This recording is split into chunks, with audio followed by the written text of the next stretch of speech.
कहते हैं ना कि रूप की रानी चोरों का राजा, बजा दिया आपने बोनी कपूर का बाजा। देखिए क्या कब बाजा बजता है और क्या ये फिल्म दुनिया में तो पता नहीं होता। जब वो फिल्म फ्लॉप हुई उसके बाद में काफ़ी डिप्रेस्ड हो गए थे आप? मेरे को फ्लॉप का एक्चुअली पता भी नहीं था तब।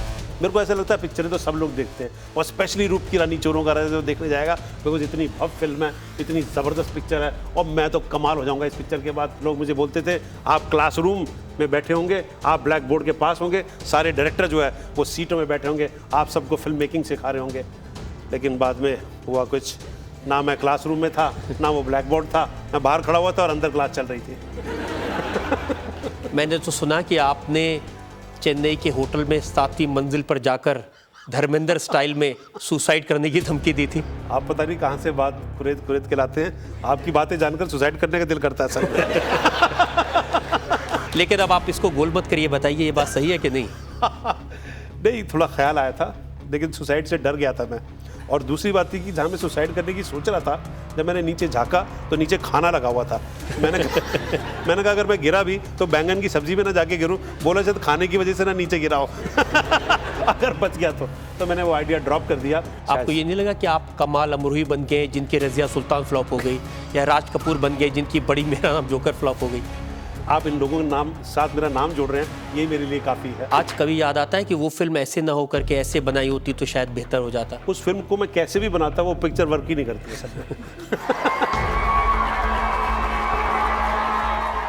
हाँ साहब, ये सही है कि आपका असली नाम बचपन में मासूम अली रखा गया था जी, और जब पता चला इतने मासूम नहीं है आप तो फिर नाम बदल दिया गया?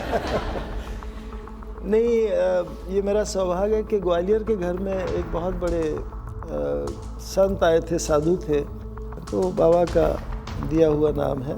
आज के ज़माने में अगर वो बाबा होते तो आपका नाम आशिक अली रख सकते थे वो।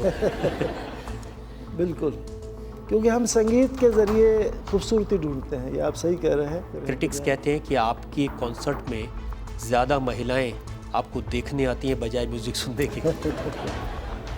कौन किस लिए आता है ये तो भगवान ही जानता है, लेकिन खुदा का शुक्र है काफ़ी लोग आते हैं जब भी मैं बजाता हूँ। ये भी सही है कि जो आपकी पत्नी है शुभ लक्ष्मी जी, जब इनसे इश्क हुआ तो आपने अपने इश्क का इजहार एक कॉन्सर्ट में कर दिया था? नहीं, इनका मैंने परफॉर्मेंस देखा था कलकत्ते में।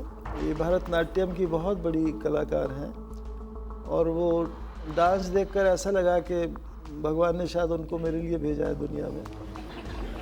पहली बार लगा था या बार बार कई के बारे में ऐसे लगता है? आपने तो एक बार लेडी डायना पर भी नज़र डालने की कोशिश की थी। वो मेरा सौभाग्य था कि वो मेरे सामने बैठी थी, प्राइम मिनिस्टर के घर में डिनर था और वो लॉन में था डिनर, तो उनको बड़ी ठंड लग रही थी और कपड़े बड़े कम पहने हुए थे। तब उन्होंने जब ज़्यादा तकलीफ़ जाहिर करी, लोग शॉल को ढूंढ रहे थे, तो इत्तेफाक से शॉल था मेरे पास। बड़े किस्मत वाले थे कि आपके पास। तो उनको मैंने उड़ा दिया फिर खड़े होके डायना को, और वो सारी शाम पहनी रही।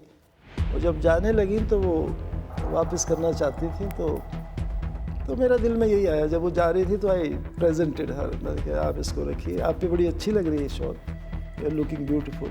तो she was very graceful, very beautiful person. तो और किस किस को आपने शॉल दी है? उसके दूसरे दिन दिल्ली शहर में कहीं पार्टी थी, तो और भी लोग और लोगों ने भी इच्छा जाहिर करी कि उनको ठंड लग रही है। तो मेरे पास लुधियाना की शॉल थी, मैंने कहा भाई ये है मेरे पास। क्या ये सच है कि रामपुर में आपने कहा कि मैं शेरनी हूँ और अपने विरोधियों को घायल करके जाऊंगी, ख़त्म कर दूंगी? मैंने ये कहा था कि मैं किसी के अंडर में नहीं आती हूँ, मैं किसी से डरती नहीं हूँ। जो आज शेरनी होने का दावा कर रही हैं, उनके बारे में जब हम 1993 के मैगजीन्स और अखबार देखते हैं, उनमें लिखा होता है जया प्रदा ने आत्महत्या करने की कोशिश की। शेरनी कभी सुसाइड नहीं करने की कोशिश करती। फिल्म इंडस्ट्री के लोग जो भी होते हैं, अगर उनका सर दर्द होता है तो उनका ब्रेन ट्यूमर हो जाता है, उनके पेट में दर्द होता है तो वो हॉस्पिटल जाते हैं तो उसको कुछ हो जाता है, वो मरने वाली है। तो इस तरह का मीडिया ने जो क्रिएट किया था, बहुत सहन लिया हमने। आप कह रहे हैं कि आप तब भी शेरनी थी और आज भी शेरनी है? हमेशा। इस शेरनी ने एक बयान दिया था कि मैं राजकुमार को छुड़ाने के लिए जंगलों में जाऊंगी, वीरप्पन को राखी बांधूंगी, उन्हें छुड़ा कर खिलाऊंगी। उनके साथ मैंने कई फिल्मों में काम की थी। अगर आप मेरे जगह पे होते तो आप भी इस तरह ही कहेंगे, आप भी उतने ही जोश आएगा, उनको हम लेकर आना है वापस घर पे। मैं तो ये कह रहा हूँ कि आपके कहने और करने में फ़र्क है। आपने कहा तो बड़े जोश से, लेकिन किया कुछ नहीं। वहाँ के जो होम मिनिस्टर से हम लोग अपील किया था कि हम इस तरह का जाना चाहते हैं, हम हमारा ये विचार है, हम तीनों को आप भेज दीजिए, लेकिन सिक्योरिटी के रीज़न से उन्होंने मना किया था। जंगल में जाके राखी बांधने से वीरप्पन छोड़ने वाले तो नहीं थे राजकुमार जी को? क्यों नहीं? एक महिला होके मैं अपने भावनाओं को, मैं उनके ऊपर श्रद्धा के वजह से मैं जाना चाहती हूँ, तो भेजना चाहिए, सिक्योरिटी देना चाहिए।